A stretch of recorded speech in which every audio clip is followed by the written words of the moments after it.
কুমিল্লার কালিয়াজুড়িতে বাসা থেকে বিশ্ববিদ্যালয় ছাত্রী ও তার মায়ের মরদেহ উদ্ধার করেছে পুলিশ। ভোরে ভাড়া বাসা থেকে তাদের মরদেহ উদ্ধার করা হয়। নিহতরা হলেন তাহমিনা আক্তার ও তার মেয়ে কুমিল্লা বিশ্ববিদ্যালয়ের ছাত্রী সুমাইয়া আফরিন। বাড়ির মালিক জানান, প্রায় 4 বছর আগে বাসাটি ভাড়া নেন আদালতের কর্মকর্তা নুরুল ইসলাম। গত বছর তার মৃত্যু হলে মেয়ে ও 2 ছেলেকে নিয়ে সেখানে থাকতেন নুরুল ইসলামের স্ত্রী তাহমিনা।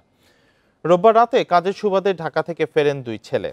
পরে ঘরের দরজা খোলা ও তাদের নিথর দেহ পড়ে থাকতে দেখে 999-এ খবর দেন। পরে ভোরে তাদের মরদেহ উদ্ধার করে কুমিল্লা মেডিকেলের মর্গে পাঠায় পুলিশ। কোতোয়ালী থানার ওসি মহিনুল ইসলাম জানান, সিসি ক্যামেরার ফুটেজ সহ গুরুত্বপূর্ণ আলামত সংগ্রহ করা হয়েছে।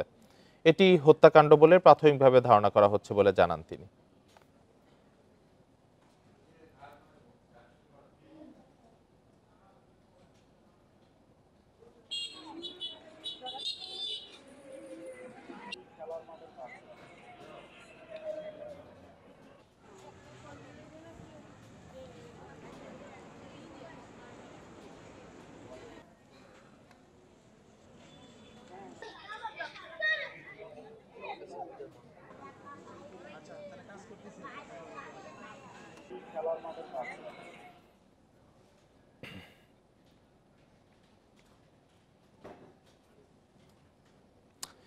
ইনি আরো জানাতে কুমিল্লা থেকে যুক্ত হয়েছেন সহকর্মী তানভীর খন্দকার। তানভীর, এই হত্যাকাণ্ডের মোটিভ সম্পর্কে কি জানা গেছে? হত্যাকাণ্ডটির বিষয়টি বিস্তারিত জানাবেন, কি তথ্য আছে আপনার কাছে?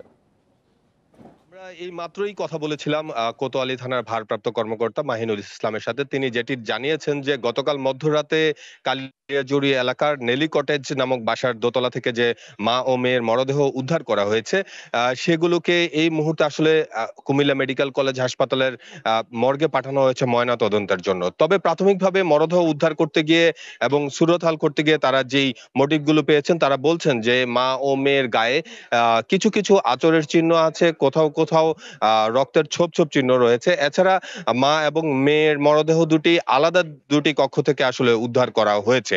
তবে তারা এই বিষয়টিকে এখনো হত্যাকাণ্ড একেবারে জোরালোভাবে বলছেন না। তবে প্রাথমিকভাবে তারা ধারণা করছেন যে মা ও মেয়েকে শ্বাসরোধ করে হত্যা করা হয়েছে। তারা আরো যেটি ধারণা করছেন যে তাদেরকে বালিশ চাপা দিয়ে হত্যা করা হয়েছে। তবে এই বিষয়গুলো আসলে এখনো তদন্তনাধীন। আর যেই এই সিসি ক্যামেরার ফুটেজটি পাওয়া গিয়েছে ওই নেলি কটেজের বাসা থেকে, সেখানে দেখা গিয়েছে যে একজন পাঞ্জাবি পরিহিত লোক ওই বাসায় গতকাল সকালে প্রবেশ করেছিলেন এবং দুপুরে বের হয়েছিলেন, আবার পরবর্তীতে প্রবেশ করে। তবে এই বাসার নিচে যে কিন্ডারগার্টেন স্কুল আছে, সেই স্কুলের সিসি ক্যামেরা কিন্তু স্কুল শেষ হলে পরে বন্ধ হয়ে যায়, যে কারণে পরবর্তীতে সেই ব্যক্তি কখন বের হয়েছে সেটি কিন্তু পুলিশ এখনো খুঁজে বের করতে পারেনি। আমরা যিনি মারা গিয়েছেন কুমিল্লা বিশ্ববিদ্যালয়ের শিক্ষার্থী আফরিন, এবং তার মায়ের নাম হচ্ছে এবং তার মায়ের মরদেহ কিছুক্ষণ আগেও কুমিল্লা কোতোয়ালী থানার সামনে রাখা হয়েছিল। এখানে তাদের স্বজনরা উপস্থিত হয়েছেন। আফরিনের বড় ভাইয়ের সাথে আমরা কথা বলেছি, তিনি একজন আইনজীবী। তিনি যেটি জানিয়েছেন, গতকাল যখন এই মরদেহ উদ্ধার করা হয় তার আগে কিন্তু তারা 2 ভাই তাদের কাজের জন্য ঢাকায় ছিলেন, এবং তারা 2 ভাই গতকাল রাতেই কুমিল্লার বাসায় আসেন, এবং রাতের বেলা তারা যখন বাসায় ঢুকান তখন তারা সেই বাসার দরজাটি ভেজানো অবস্থায় পান। অর্থাৎ ভেতর থেকে কিন্তু দরজাটি লক করা ছিল না, একটি টুল দিয়ে সেই দরজাটি মোটামুটি ভাবে লাগানো ছিল। পরবর্তীতে তারা ঘরে প্রবেশ করেন এবং মা ও বোনের কক্ষে কিন্তু তারা সে সময় প্রবেশ করেননি। পরবর্তীতে যখন তারা বেশ কিছুক্ষণ সাড়া পাননি, তারপর গিয়ে যখন মায়ের কাছে যান এবং গিয়ে বুঝতে পারেন যে তাদের নিথর দেহ পড়ে আছে, তখন তারা তাদের আত্মীয় স্বজনকে ফোন করেন এবং সেখানে বাড়ির মালিককে জানান। তো পরবর্তীতে 999-এ ফোন করে পুলিশকে ডাকা হলে পুলিশ গিয়ে কিন্তু মরদেহগুলো উদ্ধার করেন। আর যে বাড়ির মালিক রয়েছেন তার সাথে আমরা সকালে গিয়ে কথা বলেছিলাম, তারা বলেছেন যে এই আফরিন এবং তার মা সহ পরিবারটি গত 3.5 থেকে 4 বছর ওই বাসাতেই ভাড়া থাকেন। গত 1 থেকে 1.5 বছর আগে তাদের বাবা নুরুল ইসলাম প্রয়াত হন, এবং তিনি কুমিল্লা আদালতের একজন কর্মকর্তা ছিলেন। পরবর্তীতে এই বাসাতে আফরিন এবং তার মা মাই ছিলেন, তার ছোট ভাই কুমিল্লা ইপিজেডে চাকরি করেন এবং বড় ভাই ঢাকার হাইকোর্টের একজন আইনজীবী। তারা মূলত এই বাসায় আসা যাওয়া করতেন। তবে গতকাল যখন এই ঘটনা ঘটে তারা কেউই ছিলেন না।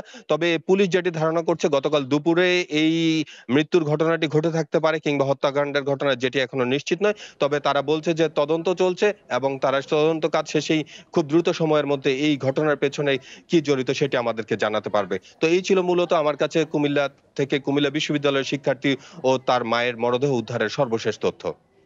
কুমিল্লা থেকে জানাচ্ছিলেন সহকর্মী তানভীর খন্দকার।